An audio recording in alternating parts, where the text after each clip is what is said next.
Tonight, the Prime Minister announces a funding package to help some households with the rising cost of heating oil. £4.6 million is coming to Scotland. Prices have soared in response to the US-Israel war with Iran. I placed the order with the company and they quoted me 130 pence instead of 60 pence. It's not sustainable. Also on tonight's programme, an inquiry has heard that police twice fired tasers at an asylum seeker who was attacking people at the Park Inn Hotel in Glasgow. The World Rally Championship will return to Scotland for the first time in 3 decades. And in sport, Steve Clarke names his Scotland squad for next month's pre-World Cup friendlies. And there's a surprise call-up for one on-loan winger. Hello, I'm Laura Miller. This is Reporting Scotland.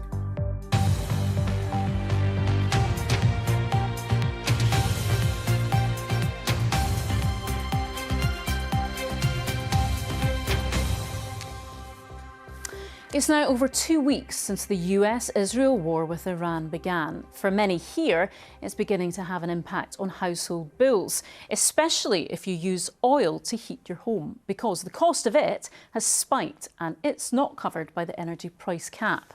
It's estimated 5% of the population in Scotland relies on heating oil. That's around 130,000 households. And it's particularly prevalent in many island and rural communities which are not connected to the gas grid.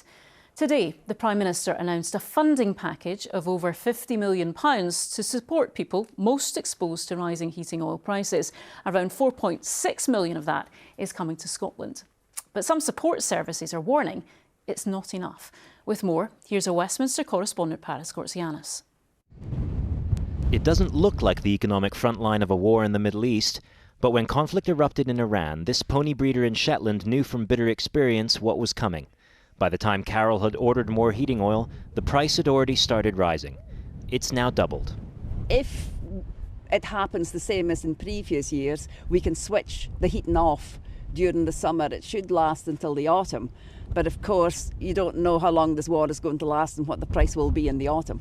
Going ahead definitely needs more regulation. You know, it's not covered the same as electricity and gas at all. So, yeah, I would say it definitely needs more regulation.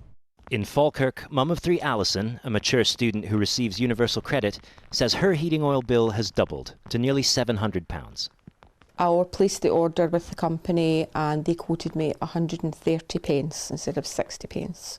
It's not sustainable because if I have to do this every 6 weeks, 8 weeks, it's just not affordable. Today, the Prime Minister announced £53 million of support to heating oil customers and issued a warning to energy companies. The CMA reported last week what every heating oil customer already knows. These are accounts of suppliers cancelling orders and jacking up prices. Now, that kind of conduct is completely unacceptable. So if the companies have broken the law, there will be legal action. And because it's clear this market is under-regulated, we're going to put that right to ensure customers get a better deal.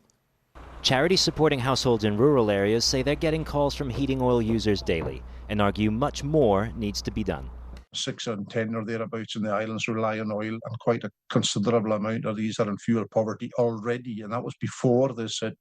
And then when you look at it and spread that, if you were to give it to everybody who's eligible and use oil, it would only come to £35 to £40 a head. That's a drop in the ocean. We need to look at the system. The system is broken.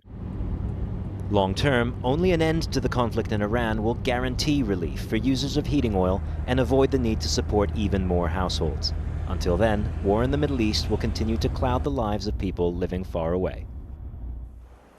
Well, we can speak to Paris now. Paris, what do we know about how this funding for heating oil customers will work and who will get it? Well, like the ones in my report, a lot of households across Scotland will be wondering that tonight. And the truth is, we don't know for sure yet. What we do know is the Scottish Government is going to get £4.6 million from this fund, and it will get to decide how it's distributed. The support will clearly be highly targeted because there isn't enough money to make a real difference to the 130,000 households affected. And of course, £50 million of support now compares to £50 billion during the last energy crisis after Russia invaded Ukraine. The Scottish Government has told us that it is working to swiftly analyse the specifics of what it says is limited extra funding on offer. Meanwhile, tonight, Donald Trump has kept up his pressure on the UK government and other countries to put together an international flotilla to escort fuel tankers out of the Persian Gulf. But the Prime Minister has been clear that the UK will not be drawn into this conflict. Of course, the energy crisis only ends when the conflict ends. OK, Paris at Westminster, thank you. A cancer ward at Glasgow's super hospital could be rebuilt after issues with mould and water ingress were discovered. NHS Greater Glasgow and Clyde has proposed rebuilding the bone marrow transplant unit at the Queen Elizabeth University Hospital after several rooms have been forced to close at points in recent months. The Health Secretary says the Scottish Government would work with the Health Board on the plans. Says Anne Allen reports. The scandal-hit hospital is subject to the ongoing Scottish Hospitals inquiry, which was ordered after concerns about unusual infections and the deaths of a number of patients. It's examining mistakes made in the planning, design and construction of the Queen Elizabeth University Hospital campus, which includes the Royal Hospital for Children. Families of those affected have been campaigning for years to highlight concerns. After denying it, earlier this year, NHS Greater Glasgow and Clyde admitted to the inquiry that some infections were probably linked to the hospital. Last month, some rooms on the adult bone marrow transplant unit were sealed off due to potential water ingress. In Parliament last week, the Health Secretary, Neil Gray, told MSPs that mould growth had been found in one of the closed rooms. In the interest of full transparency, I am making Parliament aware that this morning it was confirmed that a swab taken from room 85, which was closed on the 19th of February, has shown mould growth. As colleagues would expect, I have made it clear to Greater Glasgow and Clyde that I expect their continued focus to see these issues resolved as soon as possible. Today, the Health Board released a statement saying it's looking to develop a whole new unit. NHS Greater Glasgow and Clyde said, having taken everything into consideration, we have made the decision that it is necessary to develop a proposal for a new unit which would be more resilient, fully compliant and provide greater patient, staff and public confidence. This afternoon, the Health Secretary responded by saying the Government is supportive of the business case and will work with them to ensure patient safety. Suzanne Allen, reporting Scotland. An inquiry has heard that police twice fired tasers at an asylum seeker who was attacking people before he was shot dead by firearms officers. Badreddin Bosch stabbed 5 people, including a police constable, at a Glasgow hotel during the COVID lockdown in 2020. A fatal accident inquiry into his death is taking place at the city's Sheriff Court. Our Home Affairs correspondent David Cowan reports. 5 years on, the inquiry heard vivid descriptions of the attacks at the Park Inn in Glasgow, of blood, panic, chaos and confusion after Badreddin Bosch ran amok with a knife. The 28-year-old from Sudan had been staying at the hotel with other asylum seekers during the COVID lockdown. The first officers to arrive found 2 people injured outside. Constables Cameron Wondrum and David White decided to go in to help anyone who was hurt and to find the culprits. PC Wondrum was asked whether he'd had any concerns for his safety. He said it had been a quick decision, they hadn't thought about that at the time. Inside the hotel they found another injured man. They looked for the attacker but couldn't find him. They were told firearms officers were on the way, and in the minutes that followed they became separated. He then heard a call for urgent assistance and someone saying Davy's been stabbed. David White had fired his taser at Bosch but wasn't sure whether he hit him. He suffered 4 stab wounds and had to undergo emergency surgery. He survived, as did 4 other people stabbed and seriously injured by Bosch that day. A tactical firearms commander, referred to as Officer 21, said he had quickly ruled out terrorism. Instead, he decided it was a targeted attack on individuals at the hotel carried out by someone who was unhinged. He ordered firearms officers to locate, contain and neutralise the suspect by the safest means possible. Officer 21 told the inquiry, "If I was still in that role and the same circumstances happened tonight, there's nothing I would change. It's tragic, the outcome. It's a terrible scenario to unfold, but we had to make decisions and we had to make them quickly." The inquiry heard a firearms officer also tried to stop Bosch with a taser, but missed. 2 other officers shot him dead. An operational firearms commander said their actions had been necessary and appropriate. They stopped someone armed with a knife from harming other people. David Cowan reporting Scotland, Glasgow. Now, it's just over a week since a fire ravaged a historic building in the heart of Glasgow. Demolition of what remains of the structure is ongoing, but Central Station, Scotland's busiest railway station, remains almost entirely closed. Well, our transport correspondent David Henderson has been covering this story for the past week and is here with us now. David, where are we then with attempts to get things moving at Central? Well, the fire is out and the demolition work continues. They made a lot of progress in the last few days, but it's not finished yet. I was down at the site today, and the stench of fire damage was still hanging in the air. The demolition team has now removed what remained of the back wall of the ruined building. They've taken it down brick by brick, and soon they'll have to turn their attention to the facade at the front. Amazingly, it survived, but it's standing there unstable and dangerous, and it has to be brought down. And of course, it means that Central Station, which is right next door, for now, it has to remain closed until midweek, perhaps later. And the 70,000 passengers who use that station every single day have to find alternative ways to get around. Now, quite a lot of those people are taking the West Coast Main Line to and from London, but the bulk of people using Central Station are West of Scotland commuters. And the people I spoke to today were really tiring of the disruption. I have to spend more time on the bus, which I'm not supposed to. So I'm coming from Renfrew, so I have to leave a bit earlier, and I have to get home later than usual. So our train was cancelled. I actually had to stay in a hotel tonight to make sure we were travelling on time for this morning. You notice a lot more cars. It's much more difficult to park as well because the roads are just filled. I have to drive somewhere further to get the train into Queen Street, so it takes just under an hour to get in. Instead of what? 20 minutes. Frustrated commuters there.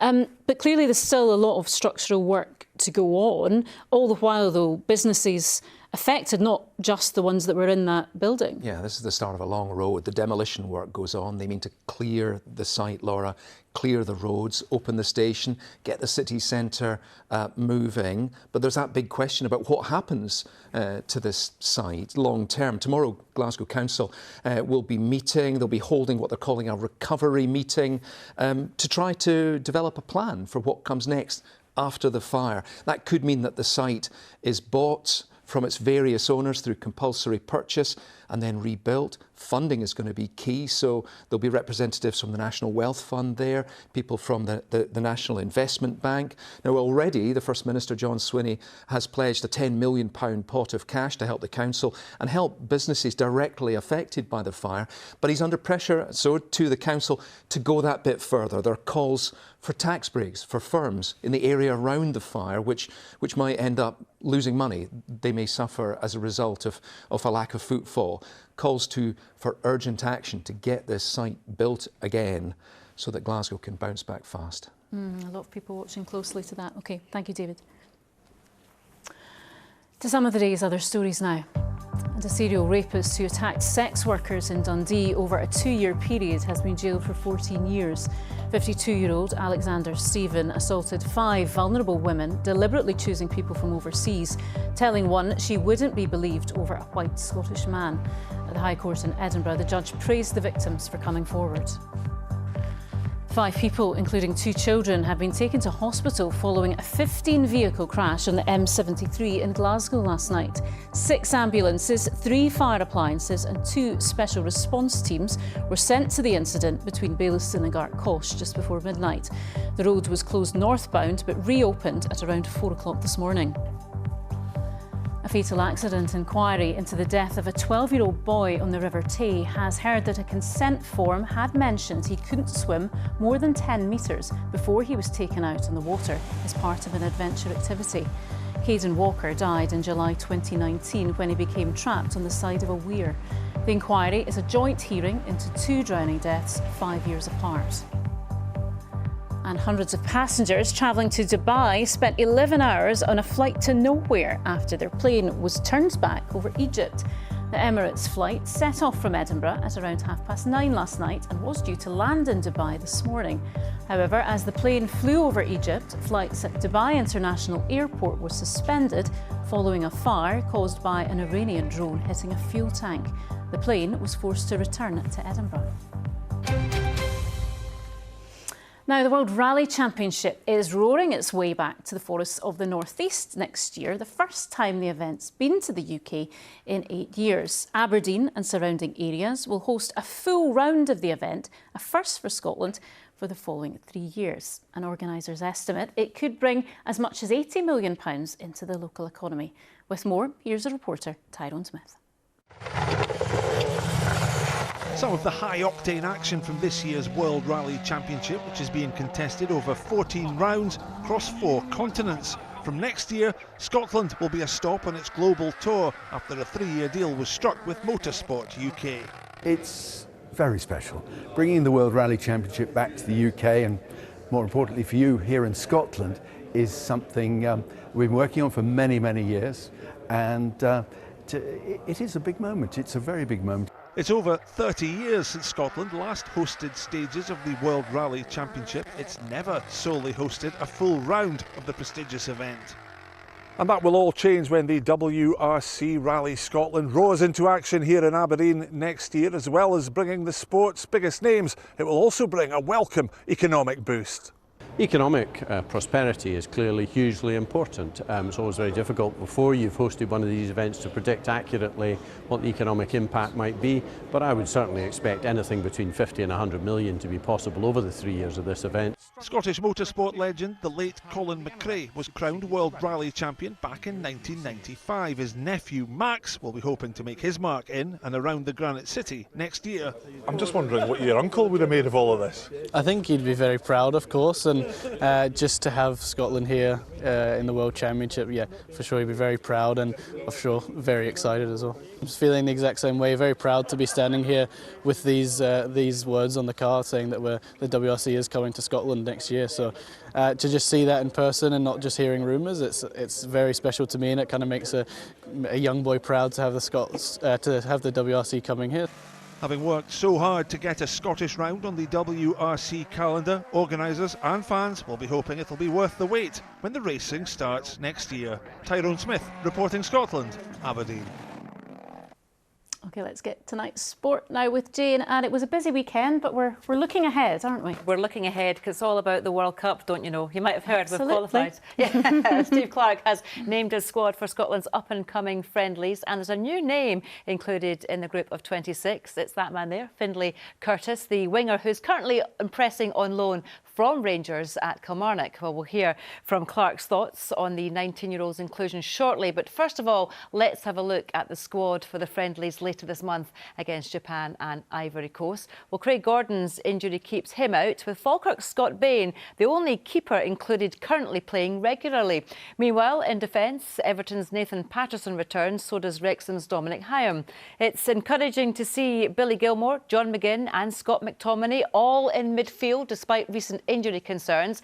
And up front, Tommy Conway gets another chance after 5 goals in his last 11 outings for Middlesbrough. There's no place, though, for Verona's Kieran Bowie. Well, Findlay Curtis has played in 27 games this season, mostly for Rangers, but the last 6 with Killie since joining on loan in January. He's been a key part of the rugby side's resurgence, and Clarke is keen to see how he handles the international scene. Came into the Rangers team, I liked him. I thought he was quite direct, tries to make things happen. I watched him a little bit on video and whatever. I went to watch him live at the weekend. I thought he was decent. He's just another young one. Everybody keeps going on about me.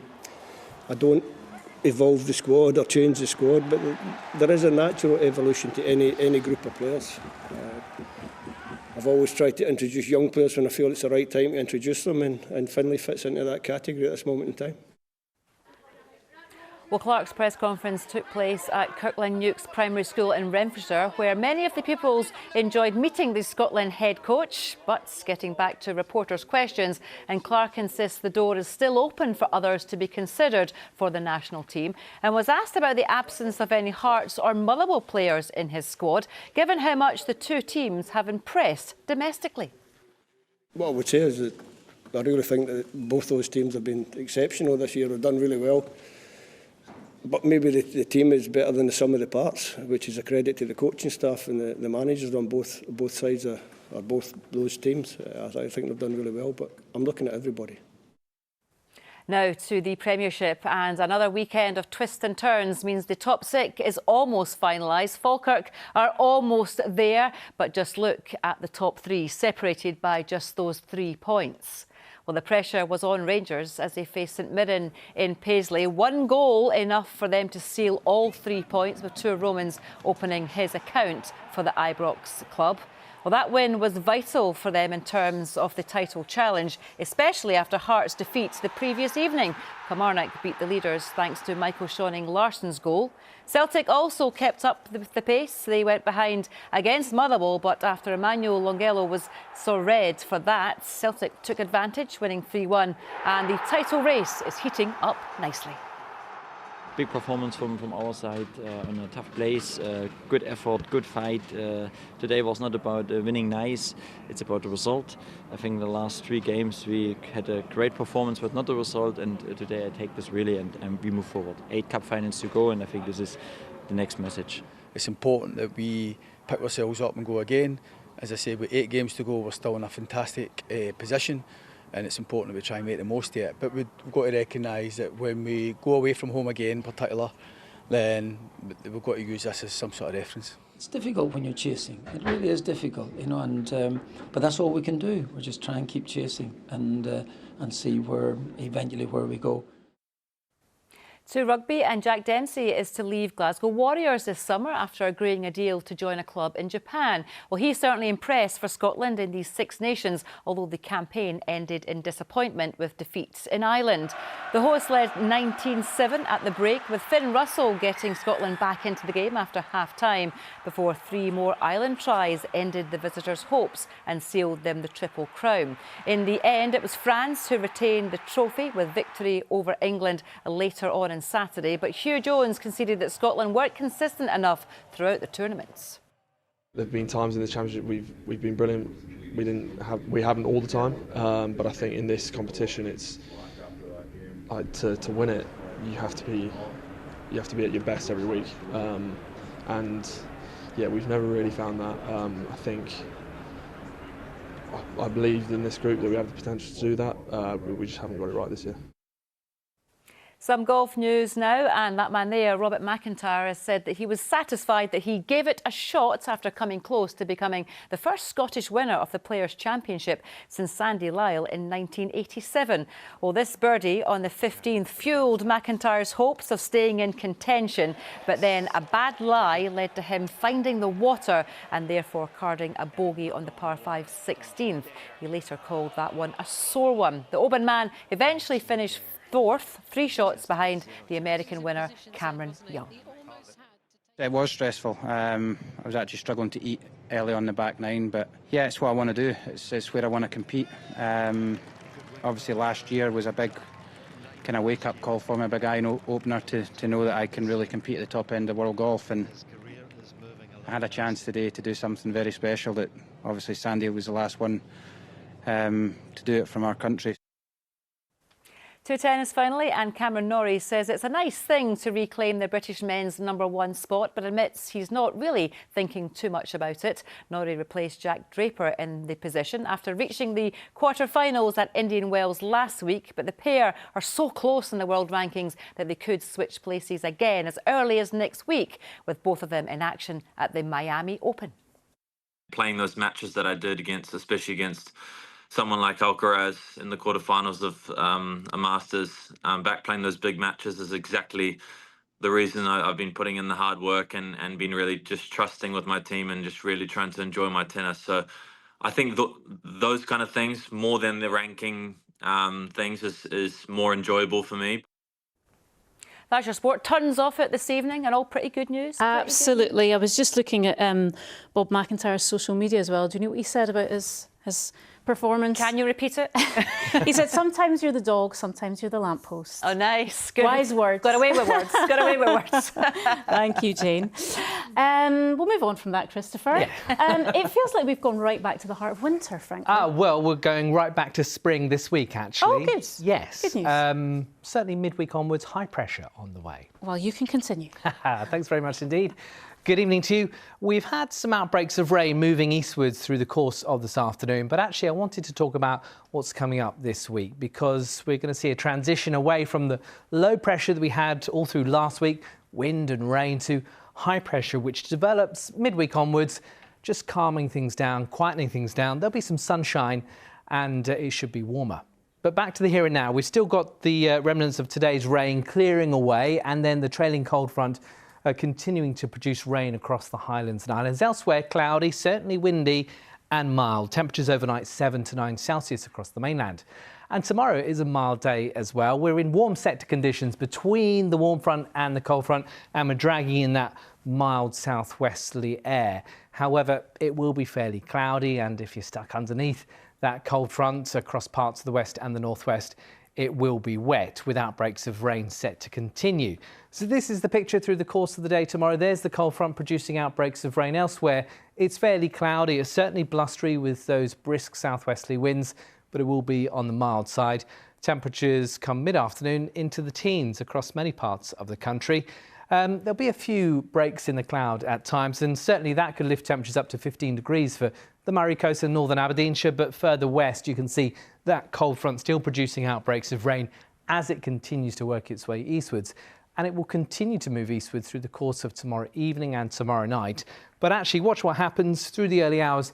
The rain tends to fizzle out. So that means on Wednesday, we've still got a legacy of cloud in the south. Further north, a chilly but bright start. And then here, we'll see cloud build through the course of the day. Many areas, though, dry, perhaps the odd spot of drizzle in the south. Temperatures around 12 to 14 Celsius. What about that area of high pressure? Well, it's certainly sticking with us as we head through towards the end of the week, so keeping things dry and settled. However, not necessarily wall-to-wall sunshine. That's the forecast for now. Thank you, Christopher. Now tonight's main news again. And the Prime Minister has announced a funding package to help some households with the rising cost of heating oil in response to the US-Israel war with Iran, with £4.6 million coming to Scotland. And a police officer has described how a colleague was stabbed by an asylum seeker at the Park Inn Hotel in Glasgow in 2020. And that is Reporting Scotland for now. I will have your late news around 10:30 tonight. And don't forget, switch over right now to the 7 on the BBC Scotland channel. In the meantime, from all of us here,